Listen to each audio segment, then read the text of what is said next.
Como o Matheus disse, meu nome é Luiz Brito e eu sou professor de genética quantitativa e genômica no Departamento de Ciência Animal aqui na Universidade de Purdue, nos Estados Unidos.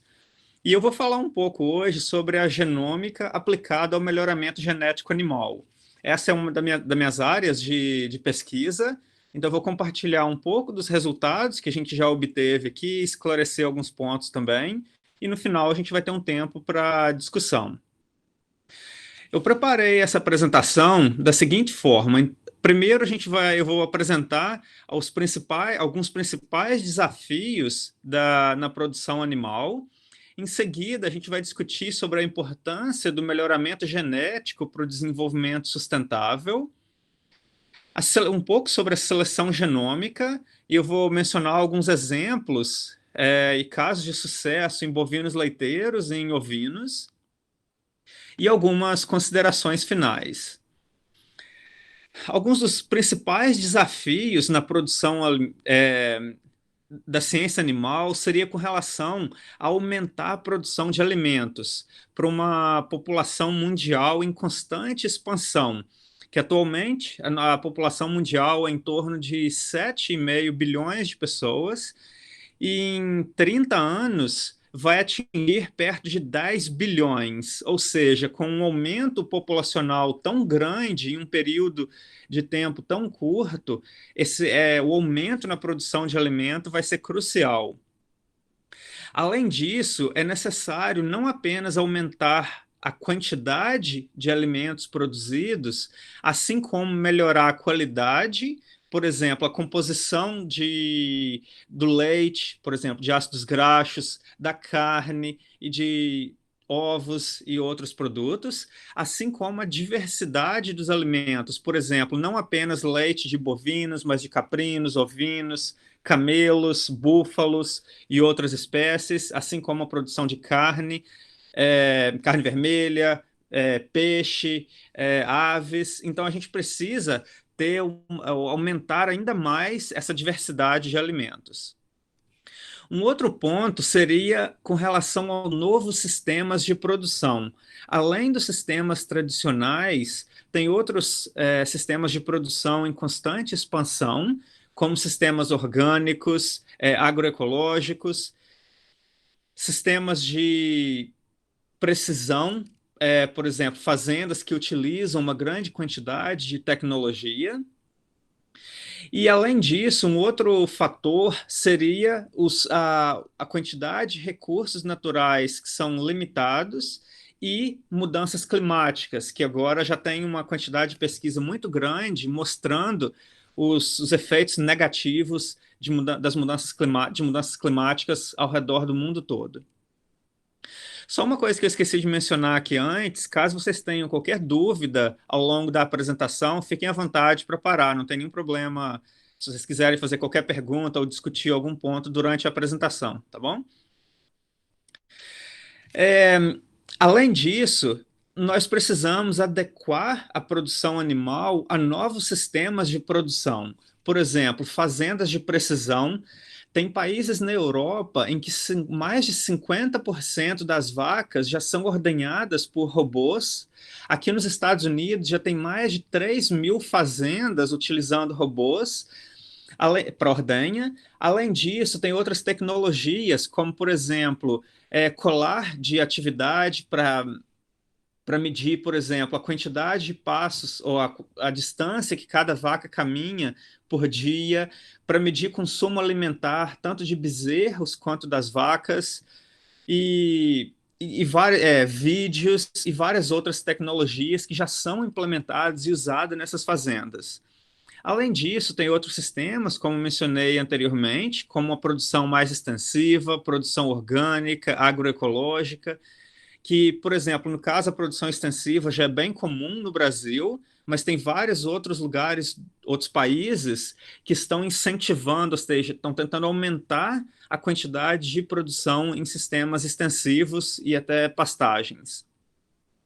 Além disso, é importante melhorar as condições de manejo e bem-estar dos animais. Então, alguns sistemas bem intensivos vão a gente vai precisar repensar alguns desses sistemas, e já tem várias leis sendo desenvolvidas em alguns países para redefinir algumas estratégias de manejo na produção animal.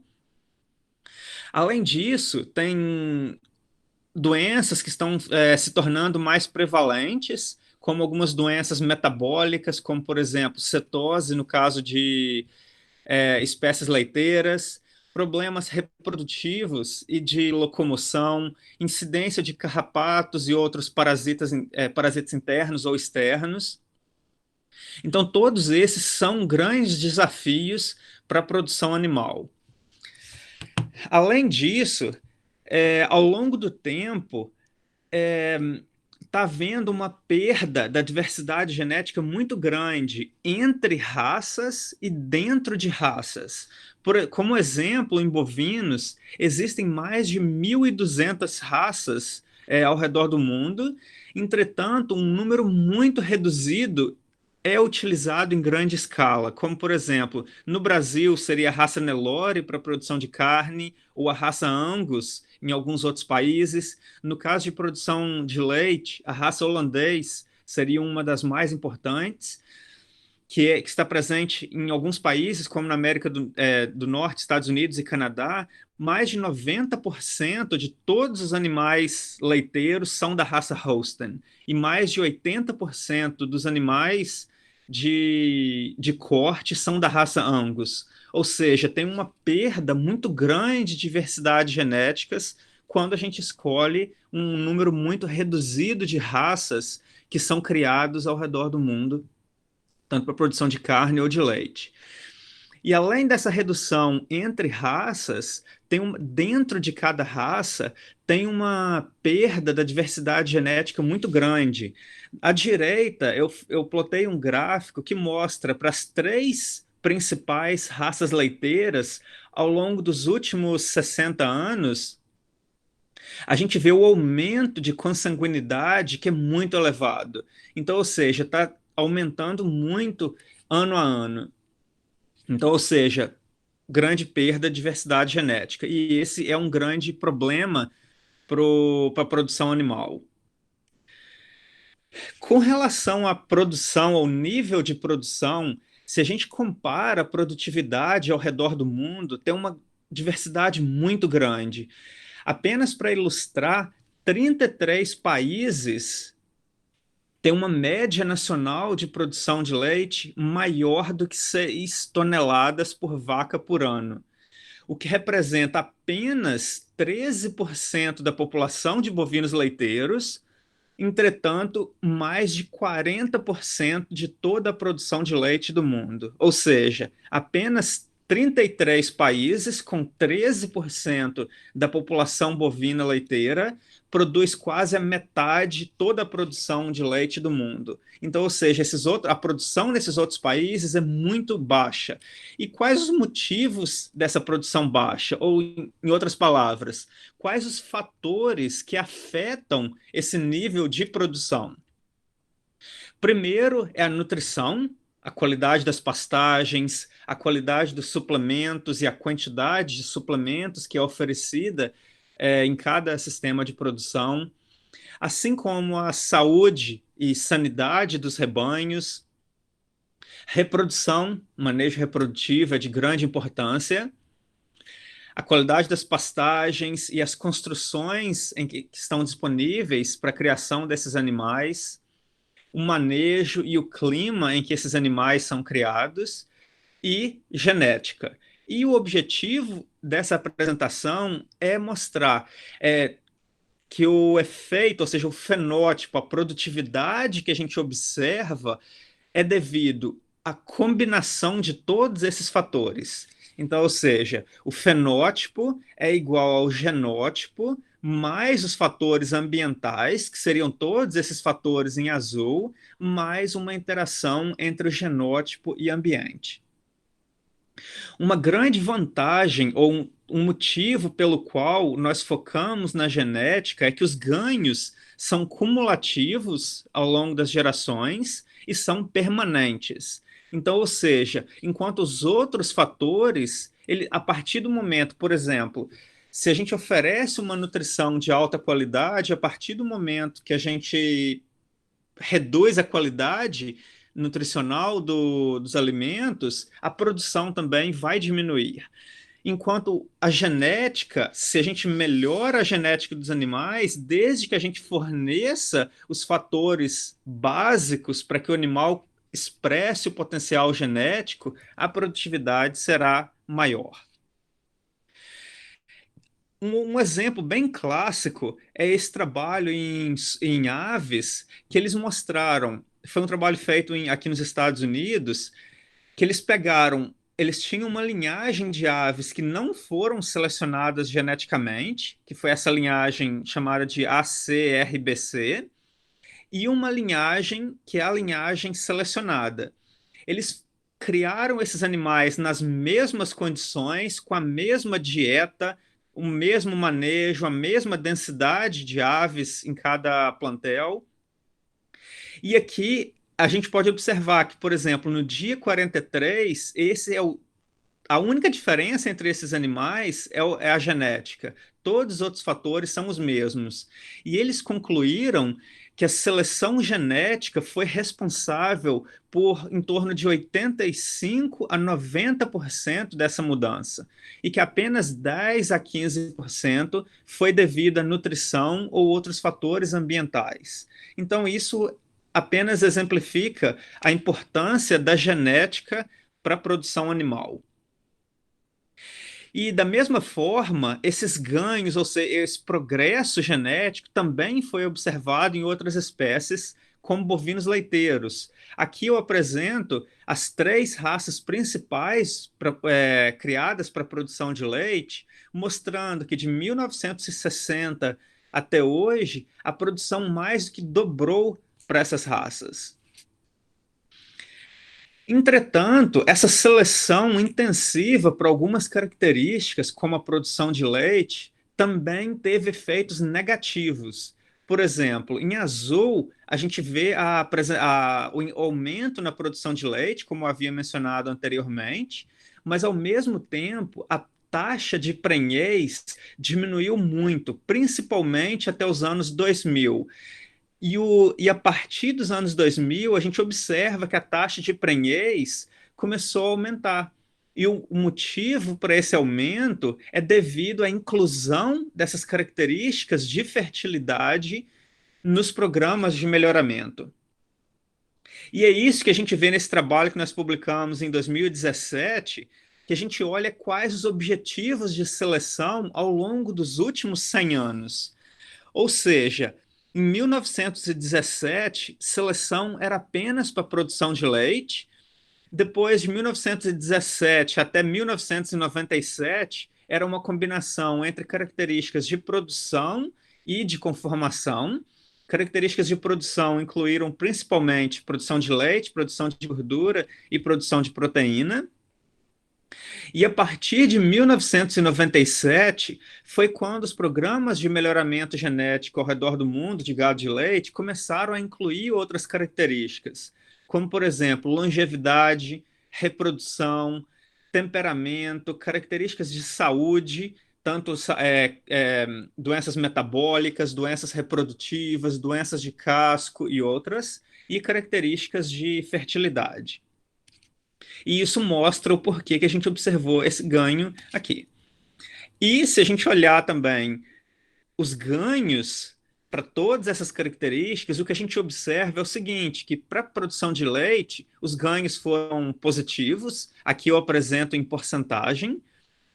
Entretanto, para algumas dessas características que não estavam sendo selecionadas, a gente obteve um decréscimo, como fertilidade, características de saúde. Ou seja, a partir do momento que a gente estava melhorando as características de produção e de conformação, a gente estava piorando essas outras características que também são de grande importância para o sistema de produção animal.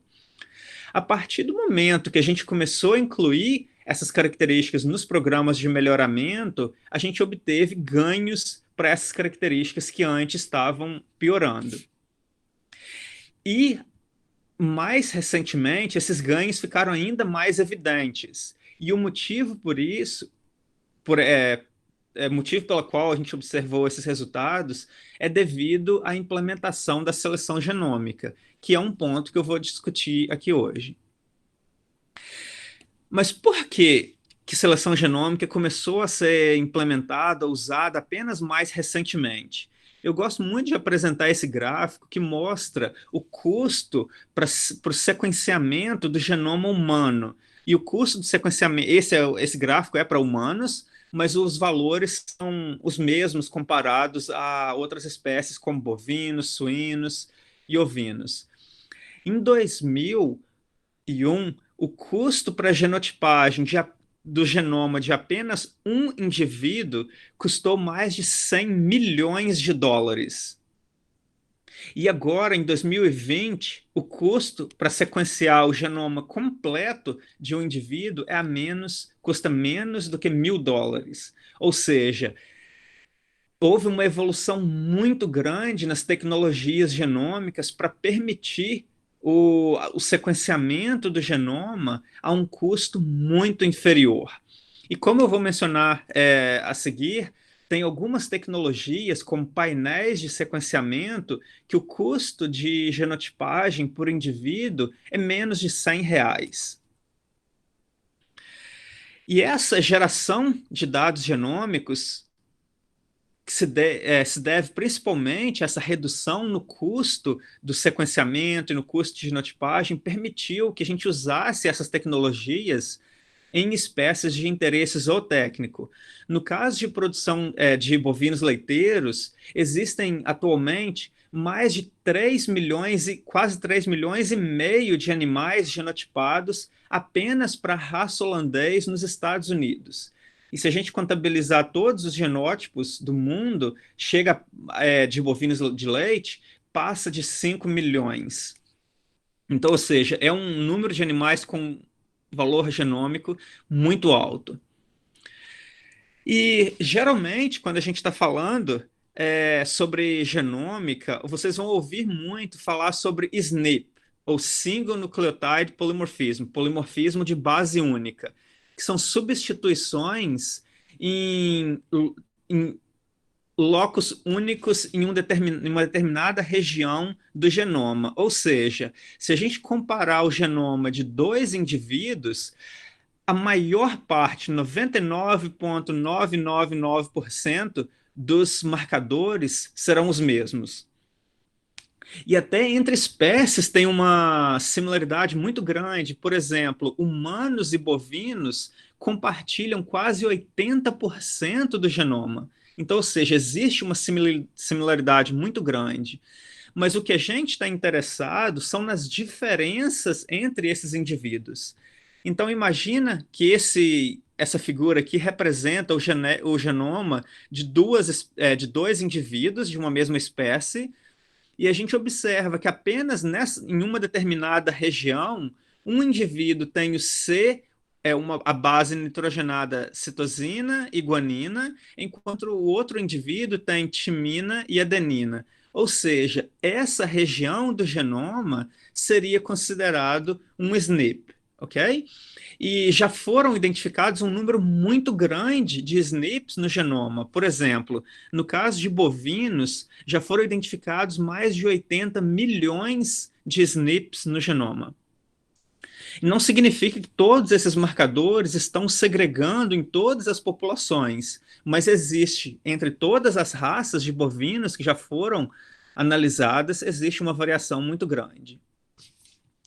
E as vantagens, ou seja, alguns pontos que fizeram que os SNPs sejam os marcadores genômicos mais utilizados, seriam devido a uma grande frequência no genoma, eles podem ser funcionais ou não funcionais, fáceis e baratos de genotipagem, e eles são menos mutáveis comparados a outros polimorfismos. Então, a partir do momento que a gente identifica esses polimorfismos, a gente associa com características de interesse, como produção de leite. E a gente vai ter a informação dos pais do indivíduo e a informação para os SNPs para a progenie também. E a gente consegue, então, com base, sabendo quais os marcadores genômicos que foram herdados dos pais, a gente consegue obter qual que seria o valor genômico da progenie. Várias associações já foram feitas e publicados, e existe essa plataforma que se chama Animal QTL Database, em que eles apresentam associações para mais de 160 regiões do genoma, que na verdade, mais de 200 mil associações em 7 espécies e que estão relacionados a mais de 2.000 características diferentes. Ou seja, várias dessas associações entre os marcadores e características de interesse já foram publicados na literatura. E uma outra área super importante para o melhoramento genético, que é uma área que está sendo a mais utilizada no momento para promover o melhoramento genético, é a seleção genômica, ou seja, o uso de uma grande quantidade de informação do DNA para seleção, para o descarte e para o manejo de animais. Ou seja, a genômica é utilizada não apenas para decidir os animais que serão acasalados, assim como para descartar os animais com potencial genético inferior. Então, basicamente, a gente coleta uma amostra biológica, que poderia ser, por exemplo, pelo, a gente extrai o DNA dessas amostras, a gente usa o painel de genotipagem, em que cada um desses painéis seria para um animal, e cada ponto desses representa uma posição no genoma. Em geral, esses painéis têm em torno de 50 mil marcadores, ou seja, a gente obtém informação para mais de 50 mil marcadores genômicos para cada animal. E geralmente esse teste genômico custa em torno de 30 a 40 dólares, ou dependendo da espécie ou do laboratório, pode chegar a torno de 150 ou até menos reais por amostra. A partir do momento que a gente obtém essas informações, a gente associa com os dados de fenótipo, a gente faz as análises para obter o valor genético e genômico de cada animal, para que a gente possa fazer decisões mais acuradas e aumentar a rentabilidade dos produtores. Nesse caso, produtores de leite, mas a tecnologia é a mesma para qualquer espécie. Então, basicamente, a gente precisa de ter uma população de treinamento, que são animais que foram genotipados e que também têm fenótipo para as características de interesse. Com base nessas informações, a gente gera as equações de predição e tem várias metodologias, vários estudos tentando identificar quais seriam as melhores formas de definir essas equações de predição do valor genético genômico de cada animal. Então, a gente usa essas equações para predizer qual que seria o valor genético genômico de animais jovens, que seriam os candidatos à seleção. Com base nessa informação, a gente define quais seriam os animais a serem selecionados para serem acasalados, ou seja, para serem os pais das próximas gerações. O porquê que a seleção genômica é tão vantajosa? Só para mostrar essa linha do tempo, a gente tem os bezerros ao nascimento. Há um ano, um grupo desses bezerros seria selecionado para o teste de progenie, seria a forma tradicional. Aos 2 anos, as filhas desses bezerros seriam filhos de vacas que foram escolhidas aleatoriamente. Aos 4 anos, as filhas desses tourinhos iniciam a lactação.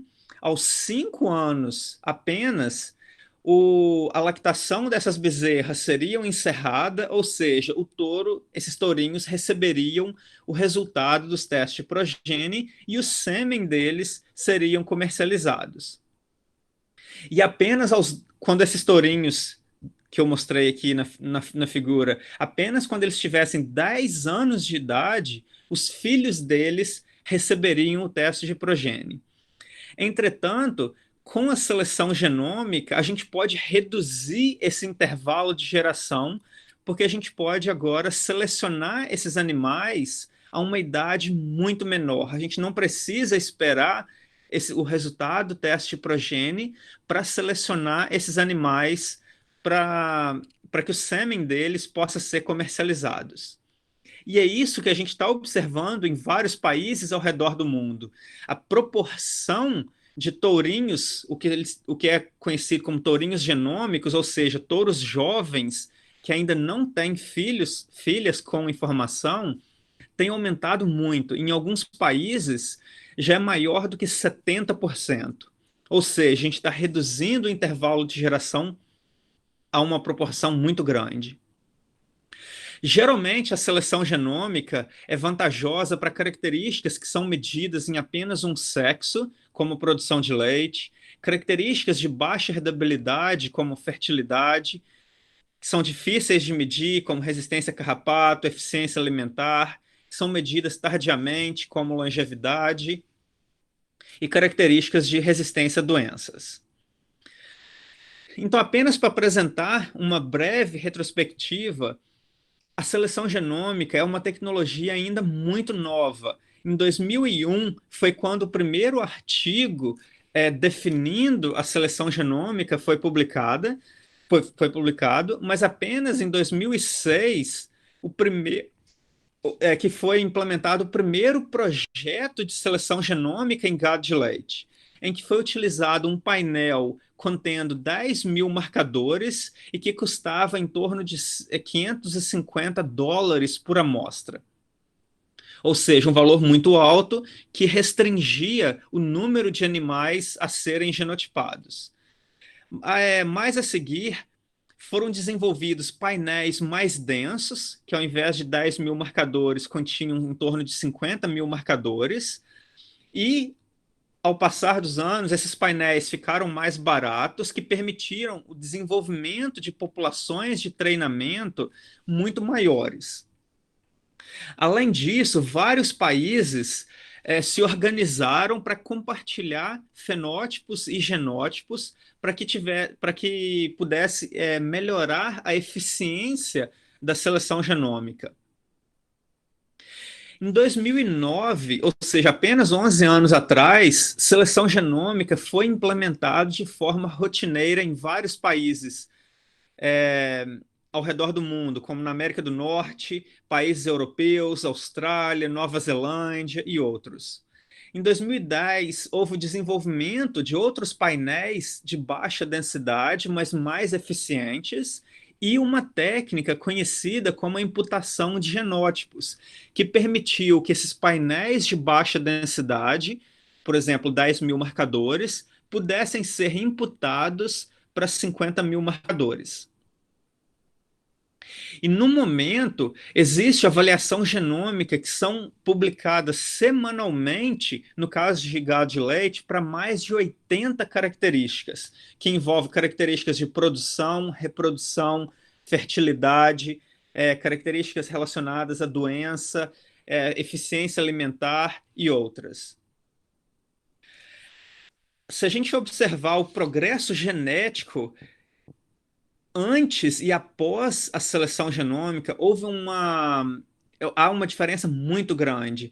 Aqui eu apresentei como unidades de desvio padrão para ficar mais fácil de comparar entre as características, e a gente observa que, por exemplo, características de produção, houve um aumento grande do progresso genético a partir da implementação da seleção genômica.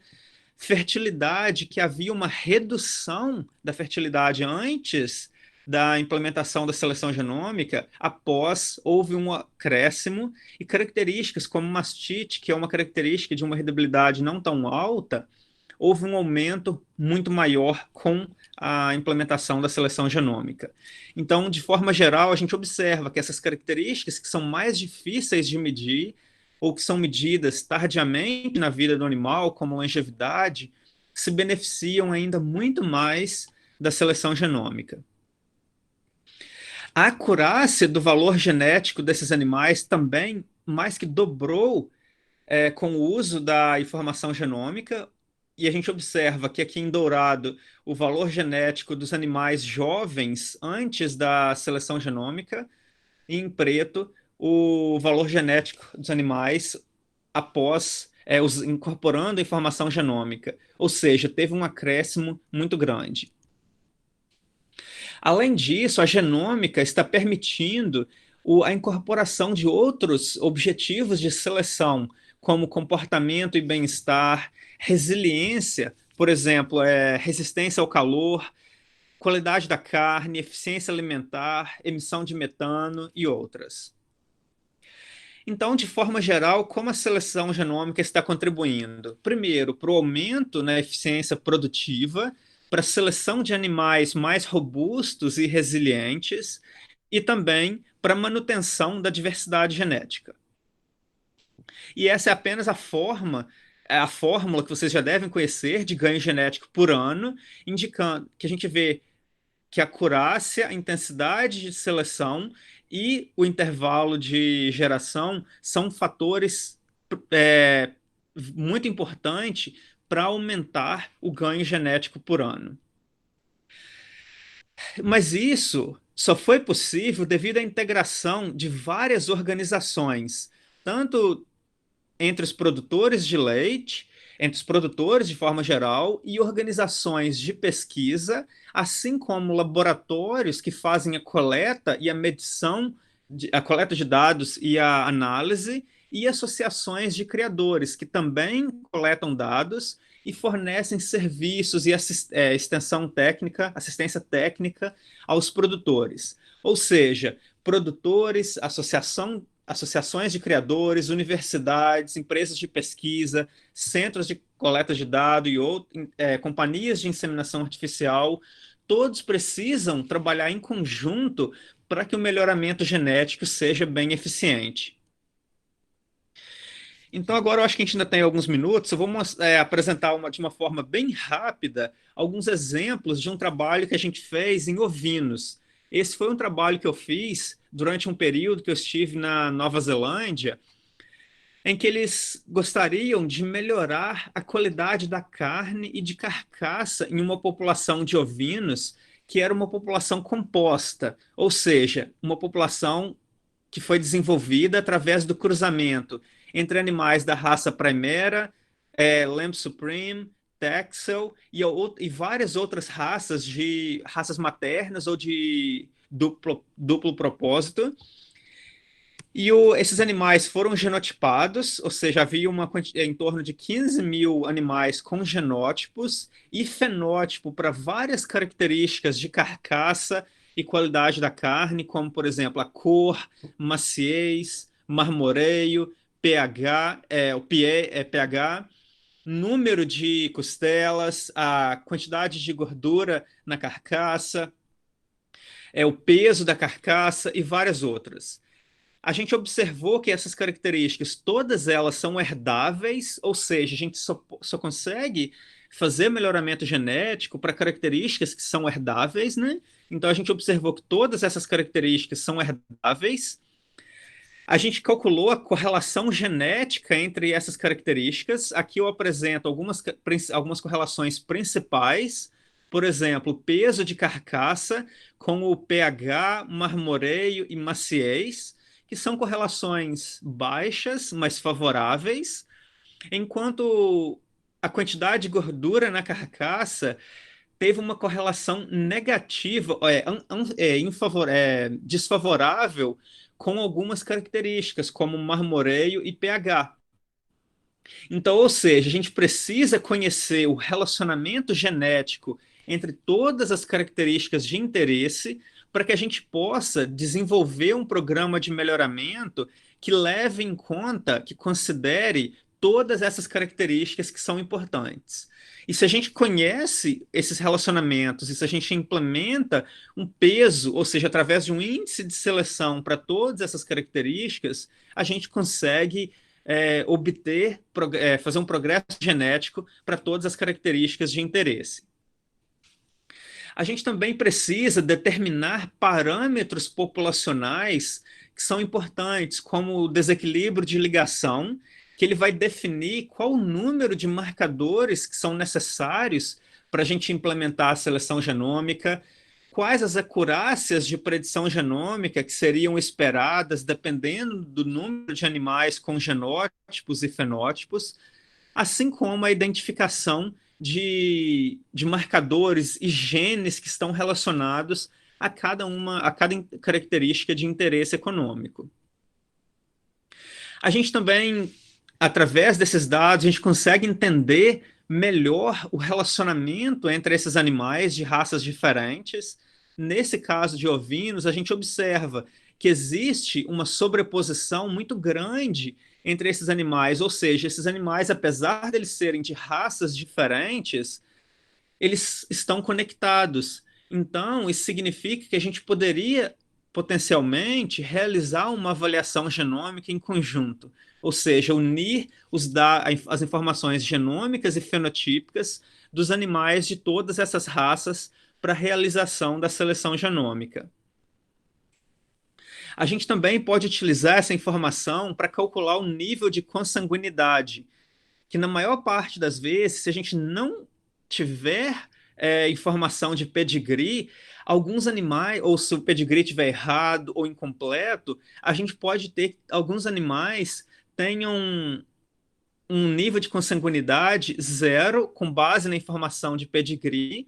Entretanto, com base na informação genômica, o nível de consanguinidade desses indivíduos pode ser bem alto. Então, ou seja, através da seleção genômica, a gente consegue estimar o nível de consanguinidade de animais, principalmente se o pedigree não for de alta qualidade. Como eu disse anteriormente, a gente pode identificar regiões do genoma que estão relacionadas a características de interesse.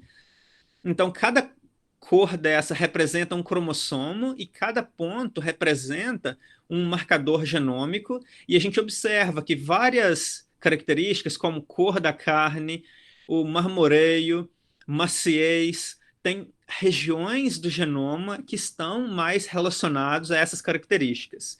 E, obviamente, se a gente quer melhorar essas características, essas são regiões do genoma que a gente daria uma atenção maior, ou seja, daria um foco maior durante as avaliações genômicas. Luiz, Oi. desculpa só interromper. Como que faz mesmo essa associação dessa região com essa característica? Sim, uma ótima pergunta, professor Leonardo, muito obrigado. Então, basicamente, essa associação, a gente tem um grupo de indivíduos que eles têm o fenótipo, ou seja, a gente mediu essas características nesses animais e a gente genotipou. Então, a gente faria associação, por exemplo, 50 mil marcadores diferentes. Existem vários métodos para a gente fazer essa análise, mas um desses métodos é o que a gente chama de single SNP regression, ou regressão de marcador único, que a gente testaria, por exemplo, o primeiro marcador no cromossomo 1. Tem um grupo de animais que serão, por exemplo, azão-azão, um grupo de animais serão azão-azinho e um outro grupo de animais azinho-azinho.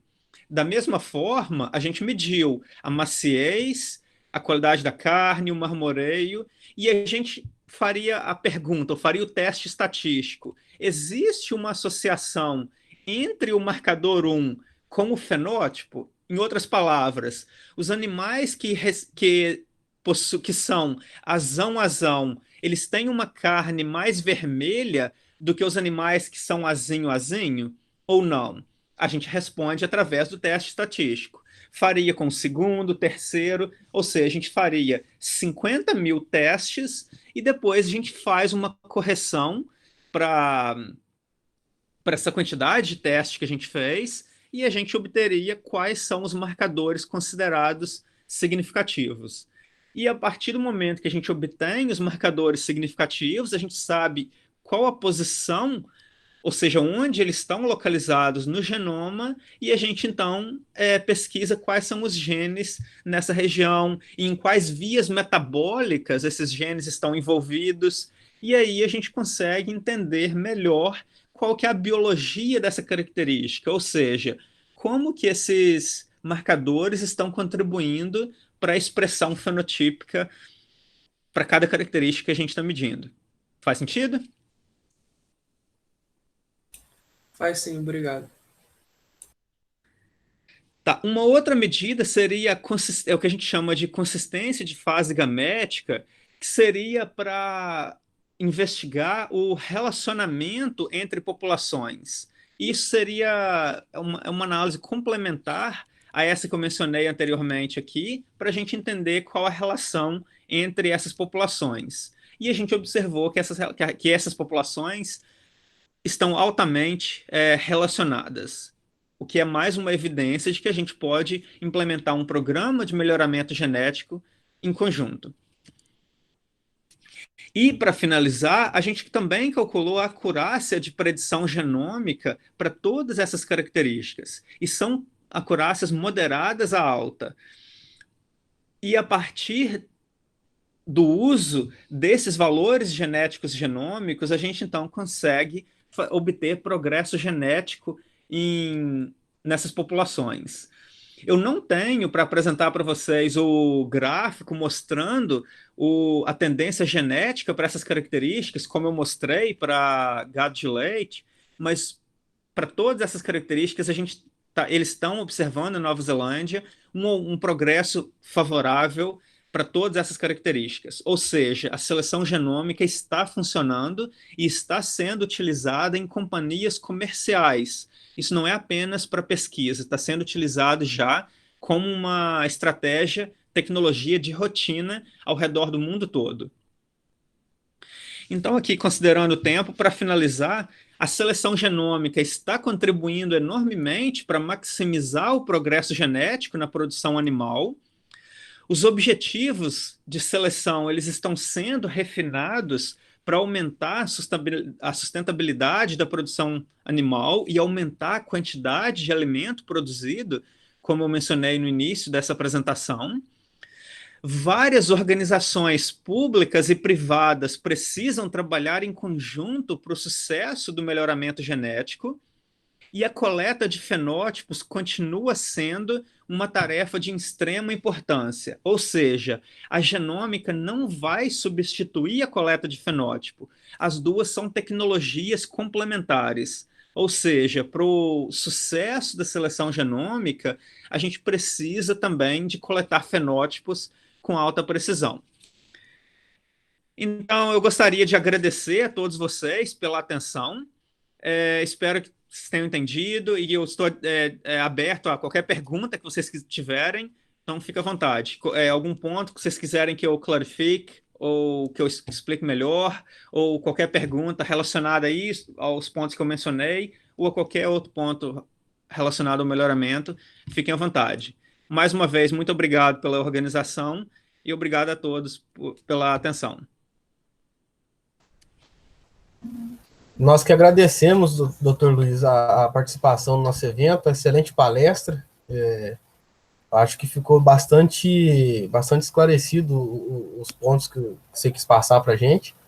E, como o senhor disse mesmo, vamos deixar aberto aqui o pessoal, quem quiser fazer alguma pergunta, pode abrir o áudio, pode mandar no chat também, que se a pessoa tiver alguma restrição do áudio aí, a gente lê aqui sem problemas. O pessoal pode ficar bastante à vontade. Enquanto não aparece alguma pergunta do pessoal que assistiu aí, quer fazer uma pergunta assim, não tão específica, assim, mais geral assim, o que o senhor vê do melhoramento genético que é feito no Brasil. Se tem os níveis de seriedade, os níveis de precisão no melhoramento, se é um melhoramento bem feito, se não é. Se eu falasse um pouco disso para a gente, qual a visão que tem aí fora? Sim, muito obrigado, Matheus. Eu acho que é uma ótima pergunta.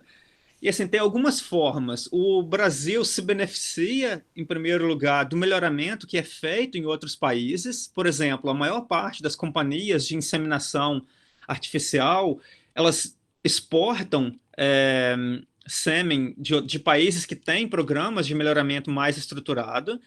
Entretanto, existe o que a gente chama de interação genótipo-ambiente, ou seja, os animais que são melhores nos Estados Unidos não necessariamente serão os melhores animais no Brasil, né? Porque tem essa interação genótipo-ambiente. Então, devido a esses fatores, várias dessas companhias e empresas públicas e privadas no Brasil têm desenvolvido programas de melhoramento. Existe programa de melhoramento de caprinos e ovinos, que é liderado pela Embrapa Caprinos e Ovinos, do Ceará. Existem programas de melhoramento de gado de leite, liderados, por exemplo, pela Embrapa Gado de Corte. Existem programas de melhoramento de gado de corte, liderados pela Embrapa Gado de Corte e universidades, como a Unesp, em São Paulo, e algumas outras universidades. Existem programas de melhoramento que são privados, como algumas empresas de produção de gado Nelore, por exemplo. Então, assim, eu acho que em algumas áreas outros países estão mais avançados, porque eles têm um banco de dados muito maior. Por exemplo, no caso de gado de leite, aqui nos Estados Unidos tem quase 4 milhões de animais com genótipos e fenótipos. E isso vai influenciar na acurácia, ou seja, nos resultados que a gente obtém. Então, de uma forma geral, eu diria, o Brasil está caminhando. Para algumas espécies, por exemplo, raças como o Nelore, eu acho que o Brasil já está bem avançado, já tem bastante pesquisa, tem programas de melhoramento bem sérios. Para algumas outras espécies, como ovinos, caprinos, búfalos e gado de leite, principalmente algumas raças, como holandês, ainda precisa um pouco mais de desenvolver. Mas tem várias organizações que estão trabalhando, e até eu estou colaborando com algumas universidades, como no Paraná, para o desenvolvimento de alguns desses projetos. Então, assim, eu acho que, em geral, os outros países têm uma visão muito boa das iniciativas que estão sendo desenvolvidas no Brasil, e a ciência de que é importante continuar coletando fenótipos e fenótipos de qualidade, assim como a genotipagem dos animais. E nós, como zootecnistas, temos um papel muito importante, porque mesmo que a gente não seja melhorista, a gente pode colaborar e muito com o melhoramento genético, através da ajuda na coleta de dados, como utilizar, por exemplo, na decisão de quais animais serão acasalados. A gente pode utilizar esse conhecimento, esses resultados da avaliação genômica. Então, acho que é uma área muito importante, e a gente precisa comunicar nutricionista com o pessoal da reprodução, do bem-estar, do melhoramento. Todas essas áreas precisam trabalhar em conjunto. Muito obrigado, doutor Luiz, ficou muito bem esclarecido. Acho que tem uma pergunta aqui no chat do professor Leonardo. Como técnicas, como redes neurais gente, na pronúncia eu sou meio ruim. Deep Learning. Não sei falar não, mas deve ter entendido. Auxiliam no melhoramento genético na coleta dos fenótipos. Sim, essa é uma ótima pergunta. Eu acho que o que acontece é o seguinte: a gente coleta os dados e a gente precisa encontrar formas de integrar esses dados. Porque, por exemplo, às vezes a gente tem informação de produção, informação de reprodução, doença. Além disso, tem fenótipos que são coletados usando, como eu mencionei no início, tecnologias de precisão, como imagem e vários sensores que estão sendo adotados. A partir do momento que a gente gera uma quantidade muito grande de informação, essas técnicas como Deep Learning, como redes neurais, que são técnicas de aprendizado de máquina que auxilia na integração desses dados e para extrair informação que vai ser útil para o melhoramento. Para algumas análises, por exemplo, para estimação de valores genéticos genômicos, dependendo da quantidade de informação que está disponível, essas técnicas não aumentam muito a acurácia. Entretanto, mais recentemente, com a disponibilidade de dados de sensores, de imagens ou de outras ômicas, por exemplo, expressão gênica, proteômica, metabolômica, essas tecnologias que o professor Leonardo mencionou, acho que serão super úteis para a integração de todos esses dados, para a geração de valores genéticos e genômicos que são mais acurados. Mas essa é uma área ainda bem recente, e não tem muitos trabalhos ainda feitos nessa área.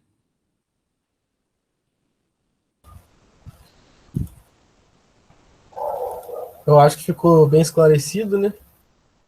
Por enquanto não apareceu nenhuma outra pergunta aqui. Eu Jorge, quer falar, Luiz, Jorge? quero fazer outra pergunta.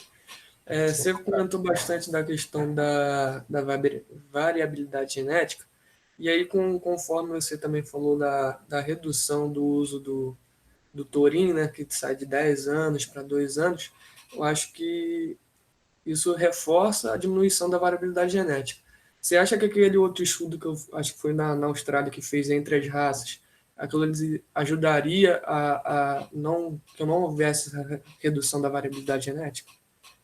Sim, esse é um ponto super importante, de grande discussão na área do melhoramento.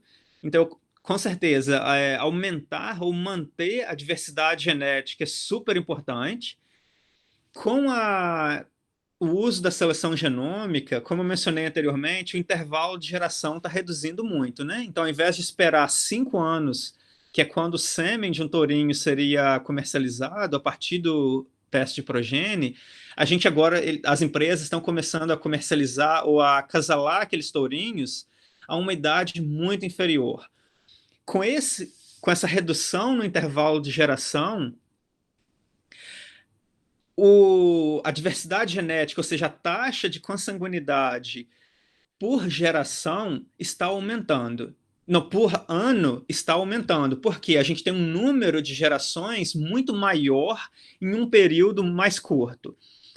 Entretanto, quando a gente tem a informação genômica, isso nos permite estimar de uma forma mais acurada o que a gente chama de amostragem mendeliana, ou seja, a gente sabe quais alelos cada indivíduo recebeu, ao invés de apenas avaliar o parentesco médio. Por exemplo, a gente consideraria, ao invés de considerar o relacionamento entre pais e filhos de 0,5 poderia ser 0. Não, entre irmãos completos, por exemplo, de 0,5, ao invés de ser 0,5, que seria a média, poderia ser 0,45 ou 0,55, por exemplo. Ou seja, alguns indivíduos podem ser um pouco mais ou um pouco menos relacionados, dependendo dos alelos que eles receberam. Ou seja, se a gente tem informação genômica, a gente consegue estimar de forma melhor, de forma mais acurada, o relacionamento entre os animais, assim como focar em regiões do genoma que talvez tenham marcadores que podem causar efeito deletério. Por exemplo, tem algumas regiões do genoma bovino que já foi identificado que existem marcadores relacionados com morte do embrião ou com a redução na fertilidade em geral.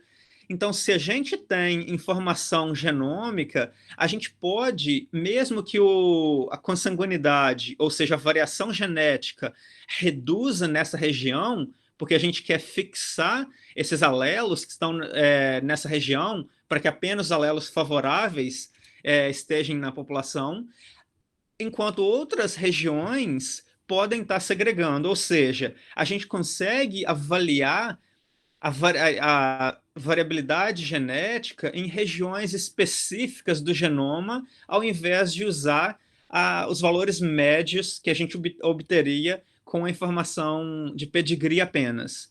Ok? Então, assim, de forma geral, a seleção genômica tende a reduzir a diversidade genética. Entretanto, a genômica também é uma ferramenta para aumentar a diversidade genética, desde que a gente use ela de uma forma mais consciente. Então, de uma forma resumida, a genômica só aumentaria ou reduziria a diversidade genética se a gente não fizer isso de forma consciente, ou seja, se a gente usar um número de tourinhos muito pequeno, se a gente não houver trocas de material genético entre populações diferentes, de países diferentes. Então, a gente precisa usar a informação de forma consciente para que a gente continue mantendo ou até aumentando a variabilidade genética.